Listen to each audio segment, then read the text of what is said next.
There are a lot of things that are finer than being in Carolina. So right now they are. Right now, yeah, I can think of a few places I'd rather be. It's cold. We're bitter. I'd rather be in Vegas. The weather's bitter. Yeah, I could be in Vegas right Gambling. now. Teams can't win a game around here. None of them. We could be Cowboys fans for the night. You know what? I feel better now. Never mind. Look, I'm trying to raise your spirits. Perspective is everything. I'm going for the Vikings tonight. I don't care. I went to high school in Minnesota, so yeah, go Vikings. So go Vikes. Yeah, Vikings. Purple BBs. All right. Well, before this weekend, how was your week, fellas? Pretty good. How about yours, man? It was pretty good. Yeah. Jamal? It was a week. It was a week. It was a week, man. It was a week. I was a little under the weather. I'm upset I missed the crit show. Me too. Rhapsody last night. And my sister had a good time, man. I wish I was there. I feel you. I was also, I wasn't under the weather. I just didn't feel good, if that makes any sense. But I also missed the crit show, so. I didn't know you like Southern people. See, here we go again.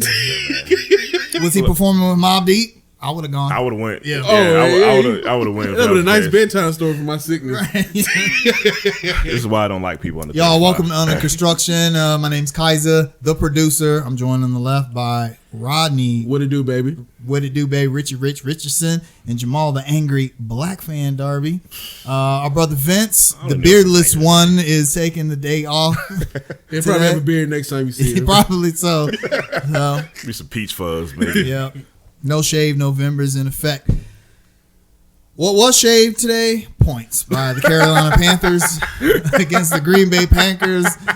Beautiful trade. Yeah. That was Beautiful. Beautiful. In frigid Lambeau Field. Actually, it was a great game, actually. Yeah, it was a good game. It was a really good game. It had all the ambiance of a game at Lambeau Field. With frozen tundra. Welcome to Lambeau Field. It also had in the middle of a neighborhood. Also had the terrible refs that seem to always show up in Lambeau Field. You know Aaron Rodgers needs to be protected at all costs. Yeah. At all costs. He's the league. He's made of glass. He's the league. For those of you who for some reason didn't watch the game, the Green Bay Packers ended up winning 24-16. It all came down literally to a 1 yard run again. An inch. In which Christian McCaffrey, the ref said he didn't score, but those of us with eyes felt like he broke the plane. Gentlemen, your thoughts on the game? It was a good game played. Our run defense needs hella work. Actually, I'm not too upset with Kyle Allen. Outside those two costly turnovers, he was actually pretty good today. And shout out to DJ Moore for stepping up and becoming that true number one receiver. And continue to find Greg Olsen. He needs to be found every week. Yes. The guy can still catch. Yeah.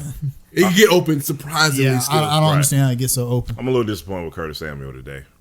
I feel like he didn't really show up, and specifically, I feel like there were a couple of plays where he didn't fight for the ball or come back for the ball, or he almost gave up a pick six. He almost gave up a pick six, man. Like stuff like that.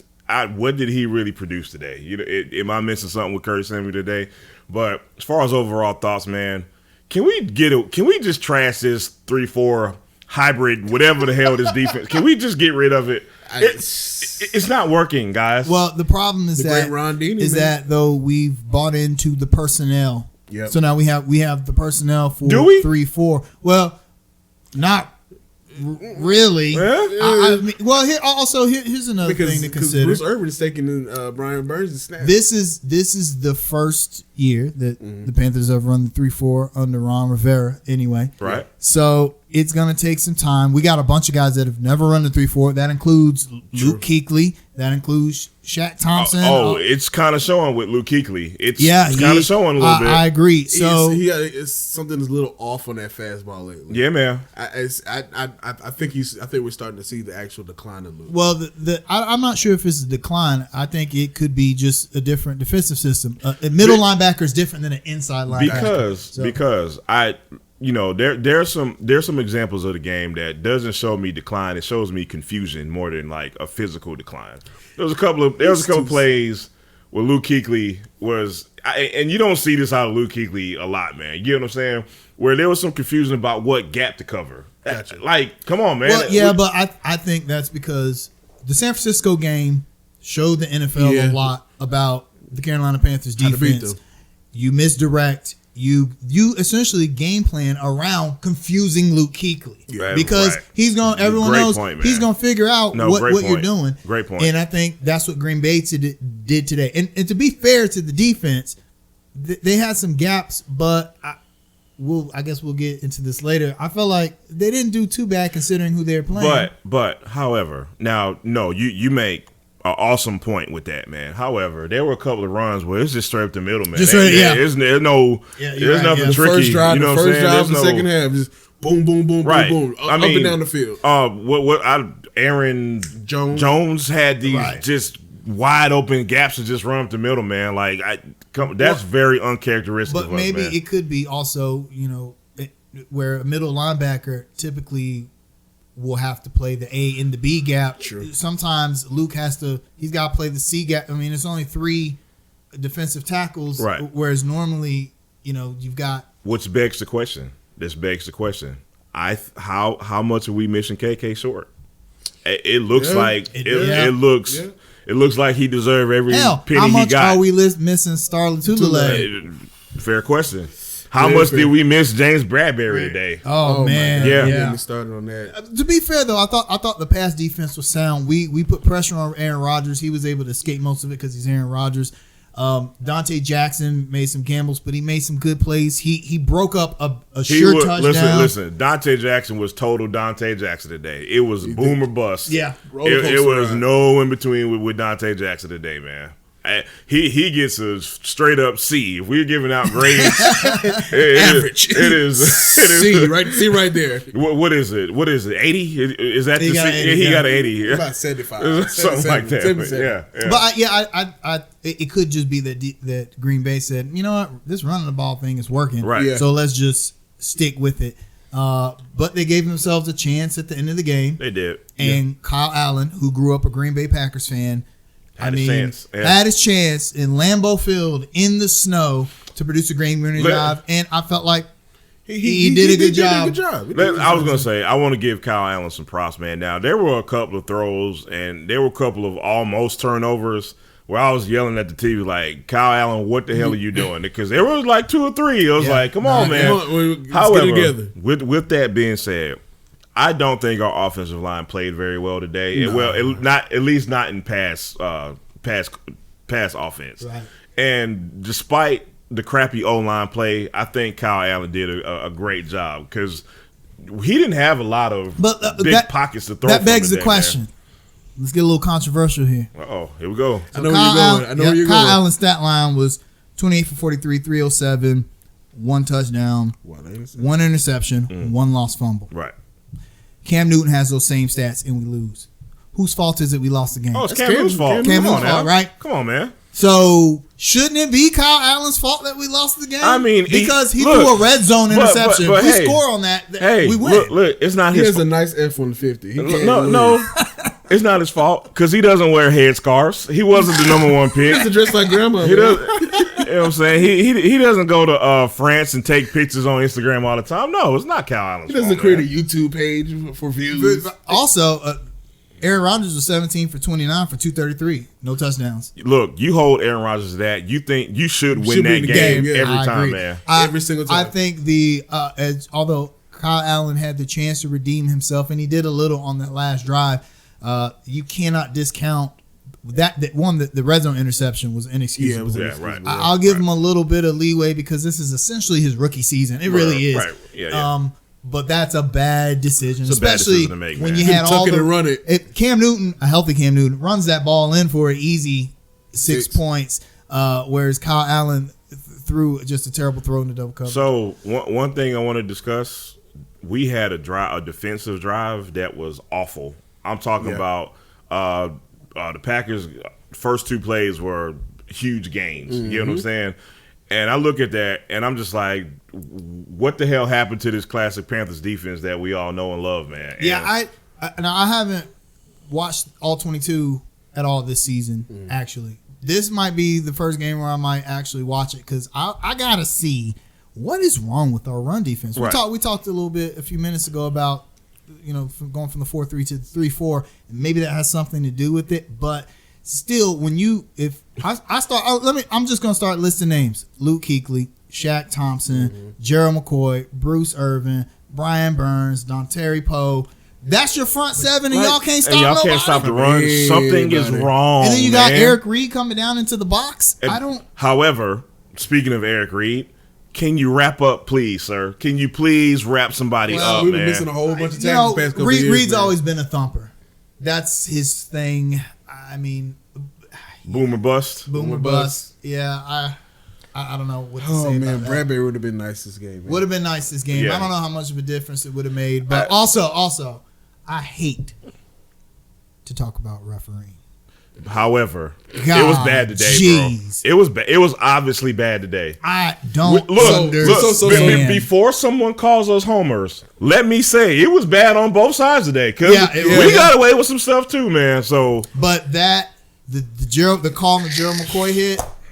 How obvious do you have to be? That was a momentum. It was, shifting and call. it ended up being a moot point. And it's funny because during the halftime show, Jimmy Johnson, ended up being a moot point. No, don't gloss over that. No, actually it didn't. Got the ball at the 50. Actually, it didn't because I think it was Joe Buck or Troy Aikman said if we get the ball at the 50 and at least score a field goal at least, then that changes the complexion of the game right there, man. So, but big ups to Gerald McCoy for redeeming it. Ball don't lie. You know what I'm saying? Right, He got him at the end when it counted. Right. So, but we could have used Bradbury and Cam Newton. Unfortunately, we will not have this. You can't say that, man. We will not. You can't say that. It's against the law. We will be without the services of Cam Newton. said he's gone. He's gone. The rest of he's the season. He's going to be a Chicago Bear next year. Cam is on injury reserve. Wait, time out. So, there's been multiple reports about Cam Newton going somewhere, but everybody except the Carolina Panthers has came out and said something. Like, I'm confused. I mean, look. Honestly, I can't trust anything that comes out the Panthers' brass at this point. For me, honestly, I can't. To be fair, professional sports front offices don't, in my opinion, they shouldn't lay all their cards out on the table for everyone to see. I agree with that. We remember what happened with the Charlotte Hornets this offseason. I agree with that. I mean, we all were sure. Specifically with the Kemba Walker 2 seasons ago. Exactly. Yeah. I agree with that. I think the Panthers are playing this close to the vest as they can. You don't want to show all the other cards because what you don't want is a team like Chicago to start planning around and tampering. We know that happens. Right. Yeah. Trying to work out little backside deals to try and get Cam Newton to come. You want to focus on the season and make the fans focus that. Having said that, shutting Cam Newton down for the season, something that our brother Vince Dunlap said that they should have done. I think sends a message. Also, considering Cam is now seeking a possible option for foot surgery. So, how did the Panthers, in your opinion, handle that situation? Oh boy! Honestly, the foot. I'm not talking about, and I want to talk about the shoulder because I think that's a completely different situation. I think the shoulder's fine, but then the foot got injured in the preseason, and so. There was an outcry in the preseason. Hey, man, why are you playing this guy? Like, he's coming off shoulder surgery. It's a meaningless preseason game. He already got hit one time on the first drive. Hey, take him out. Cam was being Cam, trying to go for extra yards. To boom. and then the next week, he's like, he's got a minor foot sprain. He should be back. Why is Cam not running the ball? What's going on? Why is everyone in his throw sailing? Can he not plant his foot? Oh, 4th and 1. Down in the red zone. Hand the ball off to McCaffrey. I'm like, man, it'd be nice to use your 250-pound quarterback for the sneak. What's wrong with him? Ron Rivera. It had nothing to do with his foot. Had everything to do with his foot. I don't know. Then the next week, Cam is out for the foreseeable future. Indefinitely. And then Kyle Allen's a starter. I don't know how I can follow that because I was going to say if I had to give it a grade, it's an F. It is a flat out big red mark, big red F for all the reasons Rodney just said. And now we're at the point where we're talking about surgery. And I'm just like, why the hell were you not talking about surgery a month ago? I know we're not supposed to talk about the shoulder injury. But there's a pattern here. They didn't handle that right. They didn't handle that right. But we know this is the NFL, and Cam Newton is not like, he's not even like Jake Delhomme. I think by that I mean, at some point you cannot tell a player of Cam Newton's status, hey, maybe we should shut you down for this. This is Cam Newton. Cam Newton is he's a superstar. Cam Newton is my franchise quarterback. You do as I say. It doesn't work like that. If I'm going to shut you down, you need to be shut down. I was going to say Cam has some culpability with this too, because he's already admitted as such. You get what I'm saying? Like, he came out with a YouTube video. Saying, "Hey, I wasn't." I think honest. he was honestly trying to protect the staff, just like Kemba's protecting Jordan. But I'm not going to go there. Now, if the coaching staff says to you, they're not going to say, because they don't know. Mm-hmm. They're not going to say, Cam, we don't think you're good, so we're going to shut you down for the season. They're going to be like, Cam, how you feeling? How's the foot? You ready to go? That's the proper way to handle it. Yeah, Cam Newton's going to say, no, I'm good. I can do this, because he doesn't want to lose his job to Kyle Allen. But at some point, he has enough equity in the organization where he won't lose his job to Kyle Allen. Does he? I mean, prior to this year, he had enough equity. Like, you can look at him last year. They drafted Will Grier. Yeah. Look, he's in practice every day. He looks at Kyle Allen and Will Grier every day. So maybe he saw something before we all did. It's possible. I can't think of a single quarterback that would have said, I'm not good to go.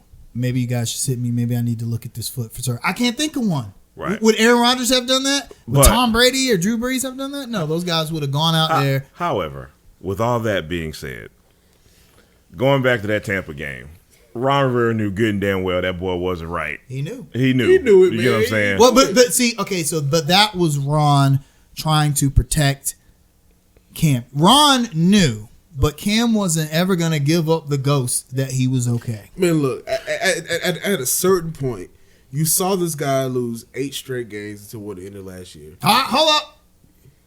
And the defense. Okay. Continue. And the defense. Okay, continue. You saw this team lose 8 straight games last year. 50-50 came in the defense. You saw that, especially that Tampa game last year, you had to take him out to make a Hail Mary throw. Who came in the game? Heineke? Yeah. To make... Who doesn't have that strong of an arm? Who doesn't have that strong? Like you can obviously tell he's not. You can right. obviously tell something wasn't right, and that's been. How long ago was that? But also another thing to consider is Cam Newton is a dynamic player. There's a lot of things that he can do. Just him being on the field makes the defense play differently. Question: if we have a healthy Cam Newton today, do we win the game? Okay. If we have a healthy Cam Newton for the last play of the game, do we win the game? Yes, because then the defense they have to guard too much. They have to consider that Cam Newton is probably going to run it instead of McCaffrey. They knew that last play. They knew McCaffrey's. They knew Christian McCaffrey's going to run the ball. Yeah, and to his credit, he almost got it. But I think with Cam Newton out there, it's just the defense just plays just him being out there because you got know to question what is going on. You know that even if Cam Newton he can have no arms. As long as he can somehow hold the ball, right. He's a threat to take off and run, and that keeps the defense honest. That is something the Carolina Panthers do not have, and they haven't had in a while. Somebody need to pass their brother a cheeseburger, man, or something.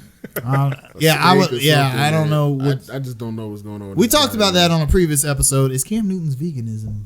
Is it hurting his career? Does Cam Newton need a burger? I don't know. Does he need a steak? Some iron pills or something. Some calcium. Let's go to the store and get him some, and we're going to use the money that we get from Anchor.com to hook him. Oh, we'll be right back. We are back on construction, and since the last time that you guys saw our lovely faces, the Charlotte Hornets have played 4 games in that stretch. Should have been 2-2. It should have been 2-2, but 1-3. One they just lost to the Philadelphia 76ers about 45 minutes ago, 106-14. In a surprisingly competitive. Yeah, no, I'm not mad at that loss. Shout out to Cody Zeller. Yeah, shout out to Cody Zeller. This is Cody Zeller's team. I don't care. Hey, haters, come on. Come on. Hey, this is Devontae's team. I'm just saying. Cody Zeller has the seniority. every year we're like, Cody Zeller need to average a double-double. Cody Zeller averages a double-double. It's always, look, man, I'm going to say something. Maybe it's controversial, maybe it ain't, but damn it needs to be said, man. There are people who are never going to like Cody Zeller because he's a big, goofy white boy. Yep. And he's a number 4 pick. Yeah, and he's a number 4 pick. I think we were at that draft. We were at that draft party. Yeah, I was there too. In which the crowd booed. I thought they were going to bust the windows out of the arena, man. Like, I was like, let me get out of here. It's about to turn ugly, man. By the way, Cody Zeller finished tonight 10 for 13, 2 for 4 from 3-point range, 24 points, 7 rebounds, 5 offensive rebounds on a +2. He was one of only 4 Hornets to have a positive plus minus. Wow. Trey bait. I don't, you know what? I don't disagree with it because this is a contract year for Cody. And we talked about this on a previous episode. What do you do at the end of the season? Yeah. Let's say Cody Zeller continues averaging 13-10 throughout the season. Yeah. So, do you want to re-sign a 13-10 guy? Look, man, I told y'all last week. My feelings have not changed since last week, man. I wouldn't want to make the decision because it wouldn't upset me if you kept him around for an affordable price either. He could be trade bait. What's affordable, man? $15 million? $15 million. Yeah. What I think when he signed that contract, it was too much. But you give him that same contract now. Yeah, exactly. That contract. That's nothing now. That's like right to compare to the market rate. It's probably fair now. So the question though is, would Cody stick around for another $13 million a year? Look, here's another question. Not another question, but a comment. I think somebody else will quote-unquote overpay him. I was about to say the same thing. A team will overpay for Cody. Somebody's going to overpay him. About $40 million, $37 million, something. Look, we sit here and we're like, that's a lot, but we see the way these contracts are getting handled out these days, man. So he can shoot the 3 now. Now it is important. It is important to note that the salary cap situation may change because of what happened with China. They expect, they expect the cap to decrease. No comment. So, that could be a factor. I have a crazy statement that could mess around and be a good thing for the NBA. Oh, I actually think it could be great. I've always said the biggest problem with the NBA, and this is why it has yet to overtake the NFL, is parity. Yeah, we know the Charlotte Hornets have no chance of winning a championship probably within the next decade or so. There's literally only 5 or 6 teams, and that's like being generous, right? That realistically have a chance at the championship. Whereas if in the NFL, you got like 15 to 20 fan bases, right. that could really they have a hard salary cap, exactly. Man, so you have that parity. You don't have that parity in the NBA, and I think a hard salary cap and the salary cap being lower because China said, we're going to take our ball and go home. Go home. Let me also give Cody Zeller props for something else that he's not going to get credit for. Joel Embiid had 18 points and 9 boards a day. You look at that, you look at those numbers, and you say, man, if you could hold Joel Embiid to those numbers, you did pretty good. You get what I'm saying? Especially when historically Joel Embiid has pretty much ate our lunch in our face before. You know what I mean? Right. So, and given given help by the refs. It's time to talk about something controversial.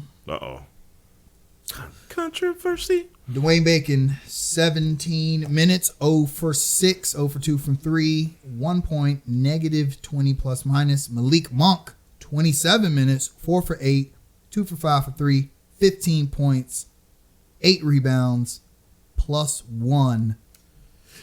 So I'm going to say this, and it might shock some people. Go ahead and give Malik a shot at this point. Honestly, I'm not a Malik fan, but look, Dwayne Bacon cannot create. He's either hot or cold, kind of like Malik, right? But Malik has more of an ability to create. You really ain't stopping nobody on defense. Either one of them are. Either one of them. Right. Just go ahead and play Malik, and maybe Dwayne can benefit from playing with more of a natural playmaker in Devontae. And so this could be a positive thing for the Hornets. And it also gives you another look at Malik to showcase him in case you want to move. Are we talking about starting Malik Monk? I'm talking about starting Malik. Whoa. Okay. That's why Malik he played 10 more minutes than Bacon, so I think JB, and we know JB has no qualms about mixing up a rotation. Right. He'll throw 500. And not to mention, nobody on this roster outside of Cody deserves to have their starting spot intact. You get what I'm saying? Yeah. Like everybody's position is threatened on this team, man. So that which brings me to my next point. You telling me Malik Monk played over 20 minutes? Yeah, I thought Borrego didn't play him. Didn't like him. I thought so he should have played 40. Is that what? That's what it was. Yeah. Okay, all right. Yeah, because according to some fans, he could be a 30 Miles point Bridges per game played 38. PJ Washington played 37. So clearly, Monk only playing 27. Let me say this about Bacon, man. Dwayne Bacon is making me look bad. Same here. He's making me look bad. I caped for him last because I really caped for this dude in the offseason. I caped for him to be a starter. Vince caped for him too. Yeah, Vince did. He did. I'm gonna throw you in there. I Vince. think a lot of us did, man. Yeah. I expected Bacon to be something close to a 20-point score on this team. This team putting up a lot of shots. Obviously, however, it's only November, which is true. Good point. I mean, we're only 8 games into the season. Right. So let me ask you a question. So let me ask you guys a question. Every statement should be prefaced by "so far." So far, okay. So far, Devontae Graham is outplaying. About to say here we go. Terry Rozier. Here we go. And so a lot of people are going to hate Terry Rozier, positive or negative. He's behind the 8 ball. Anything that he does. Right. Should Devontae start at the 1 and Rozier at the 2, or should Rozier come off the bench? No. I don't think they should change anything in that regard because I just believe Devontae Graham is more comfortable coming off the bench. He gives the bench a spark. He gets his minutes. He played 34 minutes tonight. Rozier only played 22. Right. And we've seen this. Actually, this is something Borrego did last year. With Tony Parker and Kemba. Right. Yeah. And he'll have a guy who isn't a starter but gets more minutes than a starter does. Mm-hmm. So I think don't mess up a good thing here.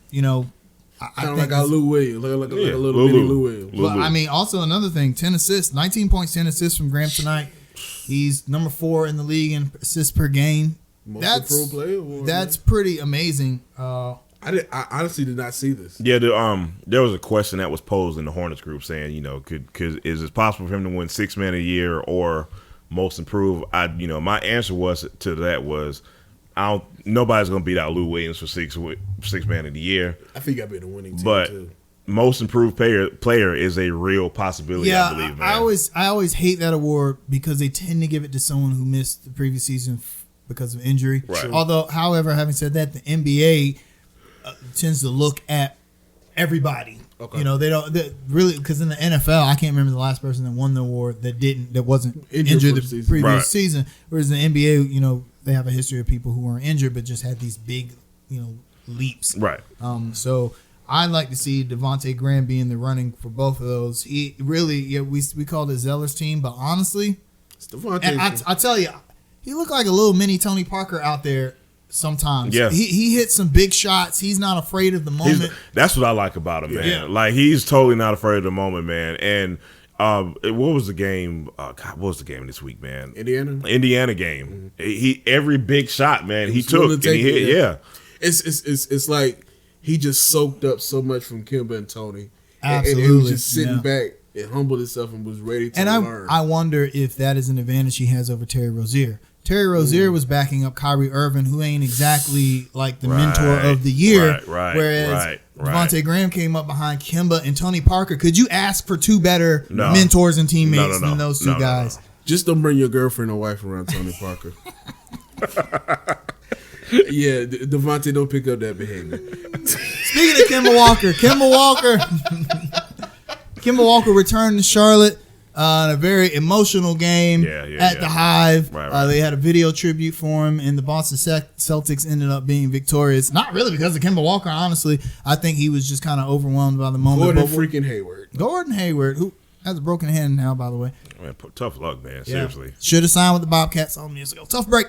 So, what you guys think about Kemba's return to Charlotte? It's hilarious that TNT built this up as a revenge game for him and Terry, and they both stunk up the joint. Right. But it was nice to see that Kemba got the ovation he got. Which he deserved. Let's make that clear. Yeah. He deserved. And it was gut wrenching to see him have those little tears.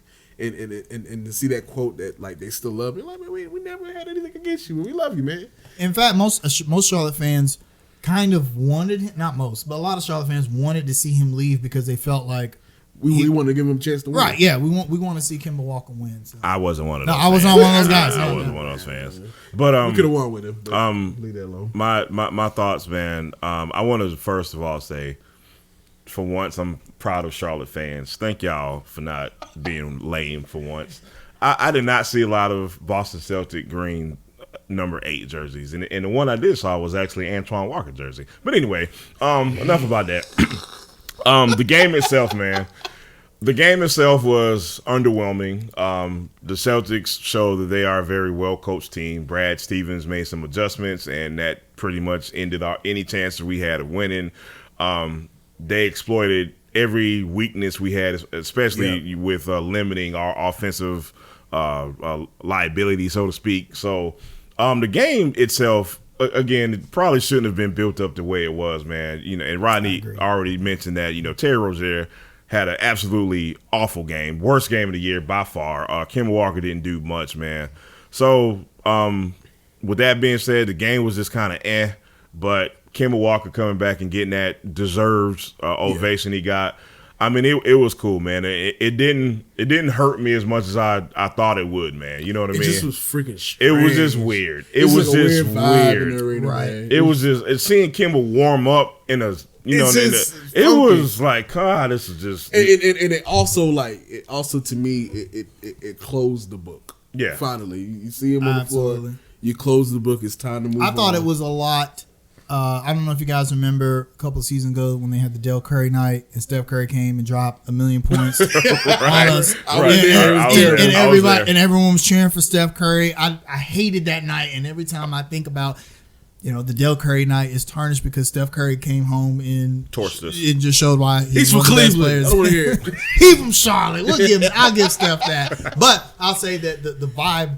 I was not at the Kemba Walker's return game, but just from what I could tell from the broadcast, the vibe was a lot better than it was during that night all those seasons ago. It was, and man, y'all know how this city is, man. Charlotte, fickle. Boston is not quite the bandwagon team right now. You get what I'm saying? Oh, right, yeah. Because I've been to games before during the KG, Ray Allen, Paul Pierce era, and it was disgusting. It was absolutely nauseating, man. But the arena was just not. It wasn't that. So let me pose this question to y'all: in a dark alley fight, who you taking, Miles Bridges or Marcus Smart? Taking Miles Bridges. Taking Miles Bridges. So you don't think Marcus Smart is a tough guy? I think he's a fake tough guy. Oh, okay. Miles Bridges got hops. Miles Bridges got muscles on top of muscles. You know where Miles Bridges is from? Flint. Yeah. Flint. You don't have clean water. You think you're scared of anybody? I'm sorry. That was wrong. I'm sorry. We love you, Miles. Don't punch Jamal in the face. Please. Yeah, because Miles took it to Twitter. Miles was pissed. Yo, I've never seen him like that before. He's in red form. That's why I know Miles Bridges needs to work on some consistency. It's just a second season, but you can tell there's something there. He's our best paint defender, which is absolutely crazy, mainly because of his athleticism. He erases shots that, he had a real good block last night. Yeah.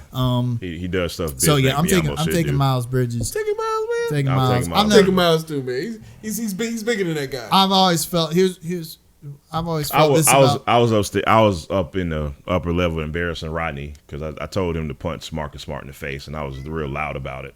Okay. Everybody look at you like angry black fan. They just didn't know. I was just gonna say they didn't know. Marcus Smart benefits from being on a really good team, and I think if you took Marcus Smart and put him on the Hornets, they wouldn't be any better. He was a lottery pick. Exactly. Yeah. Yeah. 6. Everyone was very high on him. So I mean, he's a good player. I mean, we don't want to talk about a man like he trash. He was but absolutely not. But that's how I feel about Marcus Smart. So I hate when players like him act like it's like dogs. If he was on another team, he was on a lottery team, you'd be trash. Right. Had to clean that up a little bit. So, we're gonna take another break here. Word from our sponsor, Anchor.fm. We'll be right back. And we're back. So in local news, election day, local elections were last week. And Mayor Vilas won her second term as not mayor shocking of Charlotte, and all of the city council incumbents retained their seats. So we have the same government that we've had the last 2 years. What do you guys So think we're about going to talk about the same issues we've been talking about for the past 4 this? years. Apparently so. So next city council meeting. So it's economic mobility. Yep. Construction, Transit,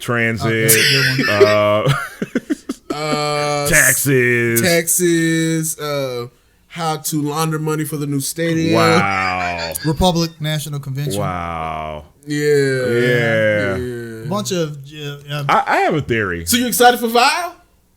Excited. okay, so let me say this. All right. I'll say this. Sometimes it's hard to celebrate what should be great accomplishments. The city of Charlotte has a black woman as a mayor, and this is her second term. That's not normal. That is not for this city. normal, even for a blue city like Charlotte. That should be celebrated as a great achievement. I have a theory though. I can't wait to you finish. But having said that, I'm actually surprised she won, mainly because I know a lot of people just felt betrayed is too strong of a word. Disenfranchised, yes. When she took over as the mayor, because there was no change, there wasn't a lot of difference. Right. She, I still feel like her relationship with the police department is not what the city wants to see. Right. It's conflicting because you want to celebrate an accomplishment from a black woman. This will go down as his history in the city of Charlotte, but at the same time, it's like, nothing's gonna change. See, I want that, like, for Charlotte. I want that change agent, like Andrew Young was in Atlanta. Like, you had to do minority business work, construction wise, or even like Harvey Gantt years ago. Well, as far as that goes, a little different dynamic. The old money in Charlotte is a little different than the old money in Atlanta, if you know what I mean. Now, to my theory, as far as the local election goes, I really strongly believe that as a whole, as Charlotte as a whole, black, white, Democrat, Republic, I don't care what you are, I believe as a whole, this city is very apathetic to local government. Yeah. Absolutely. I really believe that. And when apathy sets in, the key component is nothing changes when you're apathetic about it. I don't know the numbers, don't have them off the top of my head. I wish I did. I'm like 17% of the people voted. Thank you. I think most people didn't care as long as the city stayed blue. They didn't care. It's solid blue for the long haul. Yeah, Charlotte's been a blue city since the 80s. It's gonna stay that way, and that's all anybody cared about. I believe the appeal of Charlotte, it's a very comfortable city, and as long as it maintains that comfort, then why should people care? You get what I'm saying? Absolutely. I believe that contributes to the apathy of the people, but 17% is pathetic, man. I don't really, I don't know exactly what people want to change about Charlotte other than the stuff that we mentioned. But if you did, stop talking a big game and go let your voice be heard. Hey, man, we right? got all these new jobs coming, bringing their own people. Where? They're bringing their own people. Man. Where? They're bringing their own people, man. Where? We don't get first dibs. No, well, we don't get first dibs. They're if bringing their own people. If your zip code 28216, that don't count for us, man. Don't count for us. Yeah. Oh, I'm sorry. Was that controversial? That's all the attention Charlotte City Council deserves today. I have a degree. Now, in better news, speaking of stuff people are standing in line for, Popeye's brought a chicken sandwich back, y'all. But this time, people getting stabbed over it. People fighting, messing up their Mercedes Benz. Yeah, it's crazy. It's I heard about much crazier than the first time around. What is going on? What the hell is in that damn sandwich? Didn't the Boondocks have an episode? About Yeah, it was like they pulled their Simpsons. They predicted it. Yeah, absolutely. Yeah. So all right, so the first time it came around, one day I was driving down Wilkinson Boulevard. Yeah, I don't even know. Should have went to the one on South Boulevard. But I looked over and I saw Popeyes, and I was like, you know what? I'm gonna stop and get a chicken sandwich. So I pull around.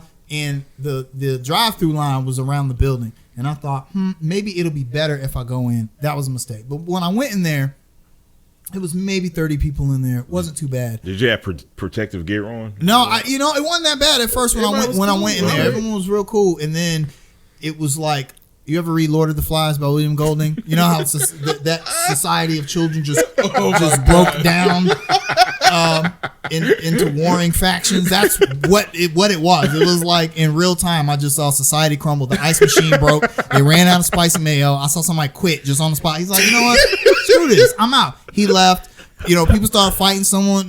One of the registers went down. It was bad. So I got my chicken. By the time I got my chicken sandwiches, maybe like 150 people in there. I'd waited about an hour. I ordered 4 chicken sandwiches. You couldn't get no custom. Don't be like, let me get one without mayo. You would. They would have ran you up out the store. So let me give you my story. We went to the one on South Boulevard, a little more classier, and so classy Popeyes. Word. more classier. Oh, all right. I mean, South Boulevard. That's South Boulevard, right? A little more diverse dynamic. And so we get in there, and there's immediately like 70 people in line, and so.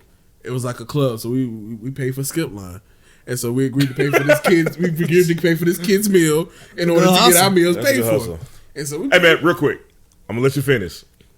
I saw something on Facebook where somehow, some way, there was a dude outside of a Popeye selling the actual sandwiches, so you don't have to go inside. Now that's a hustle right that's there. A hustle. That's a hustle. I'm sorry, I didn't mean to interrupt your story. Go ahead, man. Yeah, man. Right.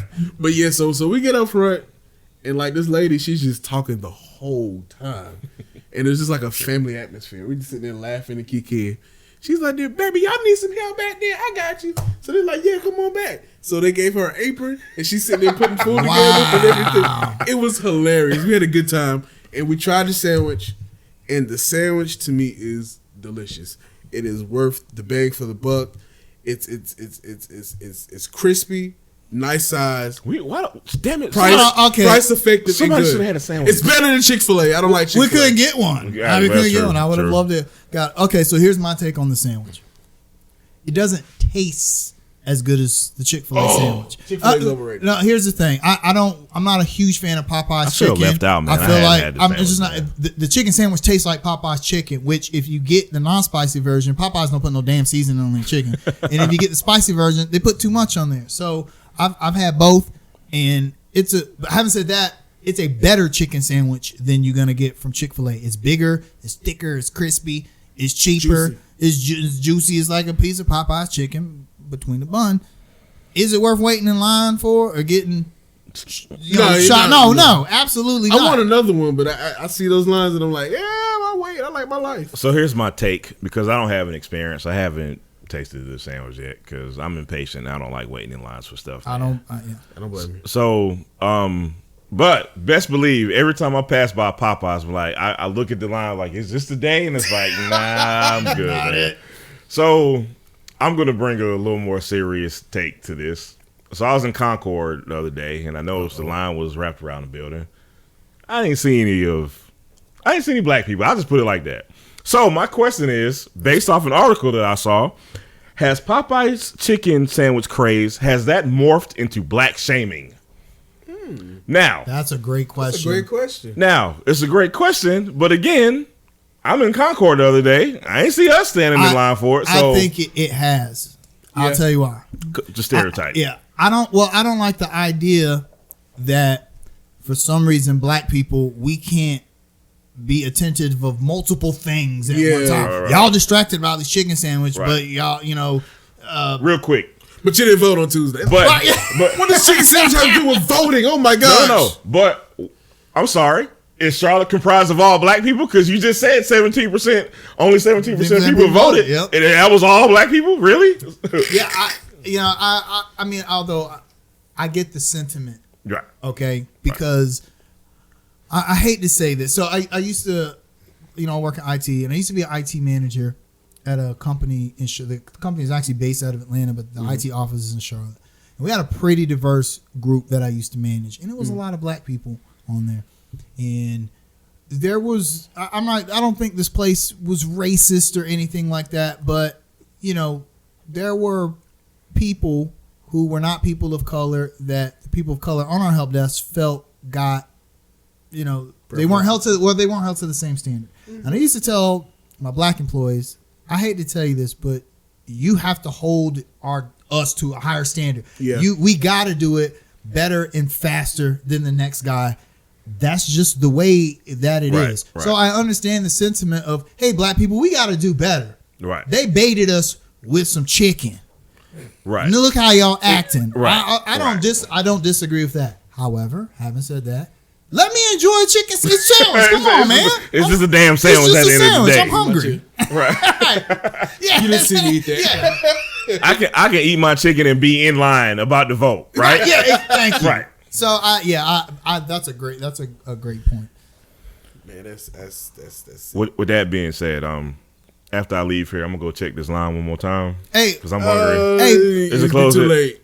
It's Sunday night. They run out. It's Sunday night. I mean, they stay open until midnight, right? No, like Sunday night. Popeyes, I don't know. Okay. Every Popeye I go to is not in an area of town I want to be in after 10:30. I'm not going back to the one on Wilkinson. People live in Wilkinson. I love you, but I'm not going back to Popeyes on Wilkinson because it's right by the Walmart.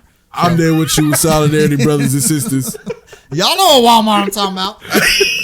I like the element of danger. Hey, quick story about that Walmart. My car broke down. I got a story about Walmart. Yeah, I was driving my wife's car. She had a coolant leak right on Wilkinson Boulevard. So I pull into that Walmart parking lot and I'm like, I'll just run inside and get some coolant.